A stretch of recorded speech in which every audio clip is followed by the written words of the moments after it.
Monsoon update आहे। वसई विरारमधून पावसाची दमदार हजेरी सध्या वसई विरारमध्ये पाहायला मिळते। नदी नाले तलाव पावसाच्या पाण्याने सध्या भरलेत आणि नाले सफाईवर मात्र आता प्रश्नचिन्ह उपस्थित झाले। या पावसामुळे सखल भागामध्ये सध्या रस्ते पाण्याखाली गेलेत। वसई विरारमध्ये काल रात्रीपासून पावसाने जोरदार बॅटिंग सुरू केली आहे। त्या शहरात आता काही ठिकाणी पाणी साचू लागले।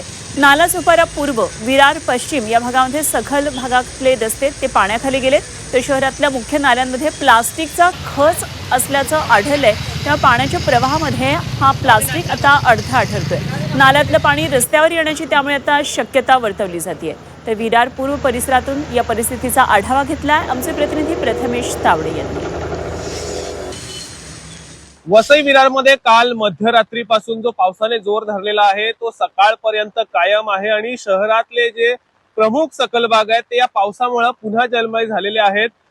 शहरातले नदी नाले आहेत ते ओसंडून वाहत आहेत। मी सध्या विरार पूर्वच्या डीमार्ट परिसरात आहे आणि आपण हा पाहतोय पालिकेचा मुख्य नाला आहे आणि या नाल्यामध्ये आपण बघितलं तर प्लास्टिकचा खच मोठ्या प्रमाणात आढळून येतो आणि कुठेतरी हा पाण्याच्या प्रवाहात अडथळा ठरतो आणि त्यामुळं शहरात पाणी साचायचं प्रमाण वाढलेलं आहे। खरं तर 31 मे पर्यंत महानगरपालिकेची नाले सफाईची मुदत होती ती कुठेतरी पूर्ण झाली आहे। मात्र प्रत्यक्षात आपण बघितलं तर अद्याप नाल्यांमध्ये प्लास्टिकचा खच मोठ्या प्रमाणात आढळून येतोय।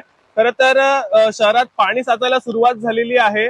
शहरातली वाहतूक व्यवस्था काही ठिकाणी कोलमडली आहे। मात्र जी रेल्वे आहे तिच्यावरती परिणाम झालेला नाही। रेल्वे सुरळीत असलेली पाहायला मिळते। खरं तर जो पावसाने जोर धरला आहे तो संध्याकाळपर्यंत कायम राहिल्यास वसईत पूर सदृश्य परिस्थिती निर्माण होऊ शकते। कुठेतरी नागरिकांना या पावसाचा दिलासा मिळालेला आहे। मात्र साचलेल्या पाण्यातून वाट काढणं हे फार जिकिरीचं जाते, त्यामुळे नागरिकांना त्रास सहन करावा लागतोय। मात्र हा पाऊस शेतीसाठी पूरक असल्याने शेतकरी वर्गातून मात्र समाधान व्यक्त केले जाते। कॅमेरा पर्सन अमित सोबत मी प्रथमेश तावडे, झी मीडिया, विरार।